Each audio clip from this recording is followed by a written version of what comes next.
Hello. কোথায় তুমি? আজ আমাদের একটি পিকনিকের আয়োজন করা হয়েছে। তো সকালে ঘুম থেকে উঠে গোসল করে বের হব পিকনিকের উদ্দেশ্যে। তো কি কি ড্রেস পরবো সেই ড্রেসগুলো আমি আগে থেকে সিলেক্ট করে নিতেছি, তারপরে এগুলো পরে আমি রওনা দেব পিকনিকের উদ্দেশ্যে। তো তারপরে চলে আসলাম একটু ছাদে আসার পর একটা ভিডিও করলাম, অনেক কুয়াশা ছিল।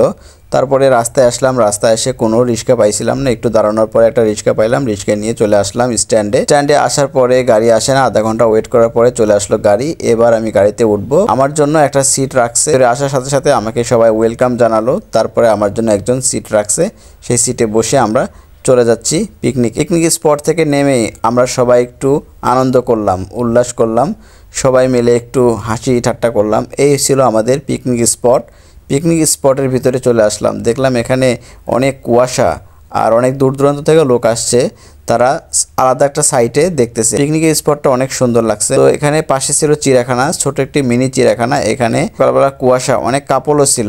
তো আমি চলে আসলাম ব্যাটিংয়ে, ব্যাট করতেছি, প্রথম বলে এই বলটা হারিয়ে গেছে। তো সবাই খোঁজাখুঁজি করতেছে। শীতের সময় খেলাধুলা অনেক ভালো লাগে, তো সবাই মিলে আমরা একটু খেলার আয়োজন করলাম। খেলা শেষে চলে আসলাম সকালের নাস্তায়। সকালের নাস্তা ছিল আমাদের পরোটা, ডিম, গাজরের হালুয়া। তারপরে আমরা সবাই খাইতেছি, যার যার মতে সবাই যার যার টেবিলে বসে গেছে। তো আমি খাওয়ার সময় ভিডিও করতেছি, সবাই আমাকে দেখে একটু হাসাহাসি করতেছি। খাওয়া শেষ, এবার চলে আসলাম কফি খেতে। খাওয়ার পরে আমাদের কফি আছে, কফিটা অনেক সুন্দর, এখানে ফ্রি, যা কিছু খাবেন সব কিছুই ফ্রি। তারপরে ছোটো বাচ্চাদের একটা দৌড় প্রতিযোগিতা, এখানে বিভিন্ন ধরনের খেলার আয়োজন করছে। তো আমরা যেহেতু আলাদাভাবে খেলার প্রস্তুতি নিয়ে আসছি আগে থেকে, তো আমরা আলাদাভাবে খেলতেছি। শর্ট ক্রিজ 4 মারতে হবে। তো আমার ব্যাটে লেগে 6 হয়ে গেছে, আমি আউট। এরপরে খেলা শেষে আমাদের একটি বল নিক্ষেপ খেলা শুরু হয়েছে, বালতির ভিতরে বলটি ফেলতে হবে।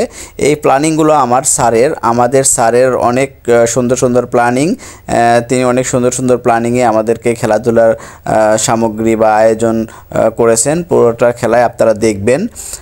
তো এখানে খেলা হচ্ছে আমাদের বাস্কেটবল, ঝুড়িতে ফেলতে হবে। এগুলো খেলাধুলায় সবাই অংশগ্রহণ করেছে।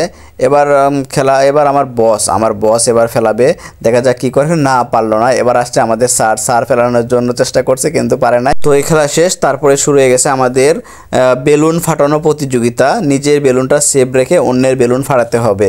তো এইভাবে আমরা অনেকক্ষণ ধরে খেলতেছি। এই খেলা শেষ করে নামাজের বিরতির পর দুপুরের লাঞ্চে আমরা সবাই একসাথে খাওয়া দাওয়া করলাম। এতটাই ক্ষুধা লাগছিল যে খাওয়া দাওয়ার পুরো ভিডিওটা করতে পারি না। তো খাওয়া শেষে চলে আসলাম আমরা একটা ভিডিও শ্যুট করতে, একটু পোস্ট দিতেছি যে কেমন ভিডিও হয় তার। তো আবারও চলে আসলাম, আমাদের আরও একটা খেলা বাকি ছিল, সেই খেলাটা খেলতে। এখানেও সবাই অংশগ্রহণ করেছে। আমাদের টিমে মেবি 60 জনের মতো আছে, 2 টিম মিলে। তো আমরা আবার যার যার মতো সবাই খেলায় অংশগ্রহণ করেছি, যে এই ছোট একটি গোল পোস্টের ভিতর দিয়ে গোল দিতে হবে। তো এখান থেকে অনেকক্ষণ খেলার পরে ফার্স্ট সেকেন্ড উইনার করা হয়েছে। তো এখানে এই খেলাটি শেষ। এরপরে চলে আসলাম লটারি কিনতে। লটারিতে ছিল ফার্স্ট পুরস্কার ফ্রিজ এবং দ্বিতীয় পুরস্কার 50 ইঞ্চি এলইডি টিভি। তো আমি 5টি টিকিট কিনেছি 50 টাকা করে। তারপরে চলে আসলাম বই মেলায়। এখানে 2টি বই আমার খুব ভালো লাগছে, কবির আলমগীরের লেখা, তার কাছ থেকে আপনারা শুনবেন। ঘটছে প্রকৃত 36 জুলাই, তার মানে আগস্ট আর যে জুলাই বিপ্লব, আমরা ওইটা এক টানছে 36 জুলাই গুনছি। তারপরে চলে আসলাম পুরস্কার বিতরণী অনুষ্ঠানে। যেহেতু আমরা 4-5টি খেলা খেলেছি, এর মধ্যে ফার্স্ট সেকেন্ড থার্ড উইনার হয়েছে। তো আমাদের স্যারের পক্ষ থেকে এই পুরস্কারগুলো সবার মাঝে বিতরণ করা হচ্ছে। সবাই এখানে যার যার প্রাইজটা হাতে তুলে নিচ্ছেন। তো আমরা সবাই যার যার প্রাইজ তাদের হাতে তুলে দিচ্ছি এবং খুব ভালো লাগতেছে, সবাই খুব হাসি খুশি আনন্দ, যেহেতু আমরা খেলা খেলেছি, পিকনিকটা সুন্দরভাবে উপভোগ করছি। তো আসলে খুবই ভালো লাগছে। আমাদের স্যার একটি ফার্স্ট প্রাইজ পাইছেন। তো এখানেই শেষ হলো আমাদের পুরস্কার বিতরণ অনুষ্ঠান। আমার মোবাইলে বেশি চার্জ নেই, তাই আপনাদেরকে আমি পরবর্তী বিনোদনগুলো দেখাতে পারবো না, তো তার জন্য দুঃখিত। এটাই হচ্ছে আমার লাস্ট বিনোদন।